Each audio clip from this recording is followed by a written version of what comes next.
শান্তিপুর গ্রামের একদম শেষ প্রান্তে ছিল একটা পুরনো বাড়ি। সবাই বলতো ওখানে নাকি ভূত থাকে, তাই দিনের বেলাতেও কেউ ওই বাড়ির কাছে যেত না। কিন্তু ছোট্ট মেয়ে রিমা ছিল খুব সাহসী, তার কৌতূহলের কোনো শেষ নেই। একদিন বিকেলে সে লুকিয়ে সেই পুরনো বাড়ির ভেতরে ঢুকে পড়ল। ঘরটা ছিল ধুলো মাখা, জানালা দিয়ে আলোর সরু রেখা ঢুকছে, আর কোণে একটা মাকড়সার জাল দুলছে। হঠাৎ কে ওখানে? একটি নরম কাঁপা গলা ভেসে এলো। রিমা প্রথমে একটি ভয় পেল, কিন্তু তারপর জিজ্ঞেস করল, কে আপনি? হালকা নীল আলো আর ধোঁয়ার মতো শরীর নিয়ে সামনে ভেসে উঠল একটা ছোট্ট বুড়ো ভূত।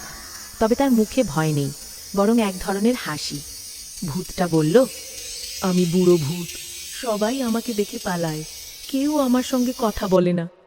রিমার দয়া হলো, সে বলল, আমি পালাবো না, আপনি চাইলে আমার বন্ধু হতে পারেন। এই কথা শুনে বুড়ো ভূতের চোখ চকচক করে উঠল। এরপর থেকে প্রতিদিন রিমা স্কুল থেকে এসে বুড়ো ভূতের সঙ্গে গল্প করত।